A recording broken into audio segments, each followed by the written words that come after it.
Let's go over a couple of practice problems for quiz 5. Starting with this one, we want to use long division to figure out the quotient or remainder.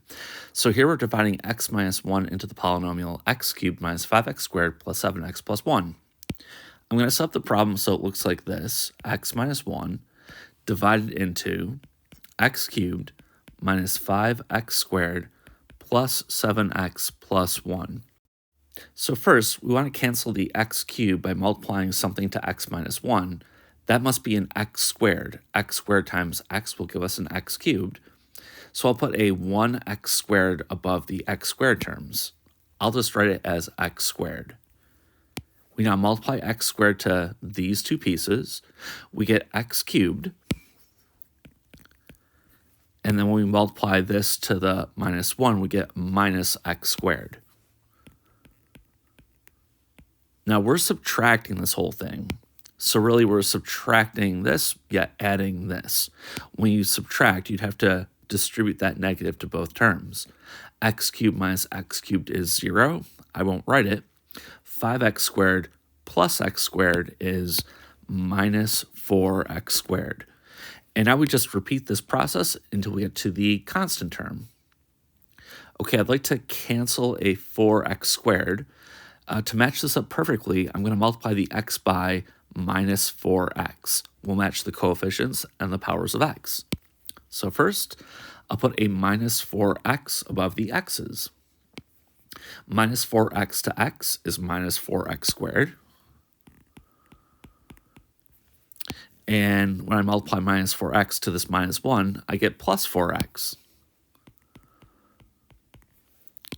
When we combine these, I'll have to bring down this 7x to combine it with these 4x's. So I'll put plus 7x, simply bringing this down here. Again, we're going to subtract minus 4x squared plus 4x from this. That's the same thing as saying, okay, I'll make this positive and this negative. Minus 4x squared plus 4x squared is 0. I won't write it. 7x minus 4x is 3x.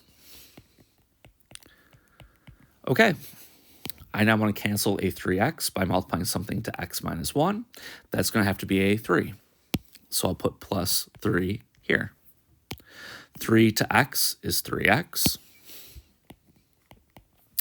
And then 3 to this minus 1 is minus 3. When I subtract this, this becomes negative, but this becomes positive. 3x minus 3x is 0, and 1 plus 3 is 4. The process ends.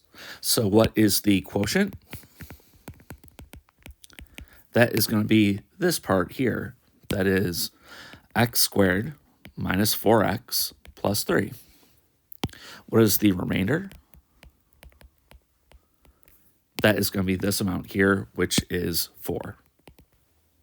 And that is it for this problem. In question 2, we'd like to find the horizontal and vertical asymptotes of this rational function. To start with the horizontal asymptotes, that is going to be the ratio of the numbers and from the highest powered x terms when everything is expanded. So just looking at this function, I'll put a 1 in front of the x squared. And if you look at the ratio of 3 and 1, since the top and the bottom are expanded out, I know the horizontal asymptote is y is equal to 3 over 1, or simply just y is equal to 3.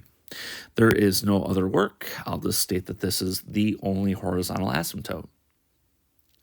Now, in terms of finding the vertical asymptotes, I'm going to factor the numerator and the denominator and go from there. So going back to the original function, I'd like to factor it. I'm noticing in the top, I can take a 3 out from all 3 terms, and I'm left with x squared plus x minus 2. And the denominator I'll just write as x squared plus x minus 6. And I'm seeing again that I can factor the numerator. Let's see. X squared plus x minus 2. That's definitely an x and an x. I think that is a positive 2 and a minus 1. The product of those two numbers is negative 2, and the sum of those two is a positive 1.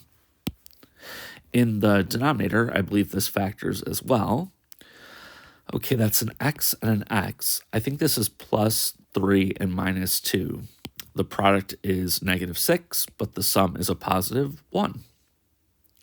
Okay, a vertical asymptote on a rational function occurs if the denominator equals 0, but the numerator does not equal 0. Because this function is factored, I actually can see that there are two vertical asymptotes. They are x is equal to negative 3 and x is equal to positive 2. Those are equations. And the reason is, if you look at this x value, negative 3 makes that factor 0. Therefore, the entire denominator is 0. Likewise, if you put a 2 here, 2 minus 2 is 0, the entire denominator will be 0 if you put a 2 in place of x. At the same time, if you put either of those numbers into the numerator, here or here, it does not equal 0. Anytime that this happens for those numbers, you have a vertical asymptote. Let's solve the following quadratic inequality. A good first step is to get one side set equal to 0. So what I'm going to do is subtract 12 from both sides of this inequality. It changes it to x squared plus x minus 12 is greater than or equal to 0. The next step is to factor the quadratic equation if possible. And I believe this one factors. We have an x and an x. And I think it would be plus 4 and minus 3. The product is negative 12, but the sum is a positive 1. Now, how does this help us figure out the inequality? What I'm going to do is draw a number line. And this number line represents the equation x squared plus x minus 12, or this, which I'll write down next to the number line. X plus 4 times x minus 3. First, where does this equal 0? Not just is greater than 0, but where does it equal 0? And there's two numbers where this happens, negative 4 and positive 3. I'm going to mark those on the number line. So here's minus 4, here is positive 3. I know we actually get equals 0 for those two numbers. Notice that this breaks the number line into three other parts. These are the only two places where this thing equals 0. That means everywhere else it's either positive or negative. What I'm going to do is choose a number in each of these regions to see if it's positive or negative. If it's positive, I'll include that region in my answer. If it is negative, I won't. I think the obvious choices are, let's pick minus 5, 0, and I guess 4. I'm going to put these numbers into this equation. I should either get a positive or a negative number. For x is equal to negative 5 in this equation, the value that I get back in the function is 8, and that is positive. This means that no matter what x value we pick over here, we get a positive number back for this, meaning this is a true statement. For 0, I actually got negative 12, and that's a negative number.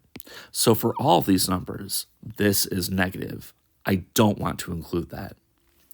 Then for 4, I got 8 again, which is also positive. So these numbers over here are from a table. I typed in negative 5, I got 8. I put in 0, I got negative 12. I put in 4, and I got 8.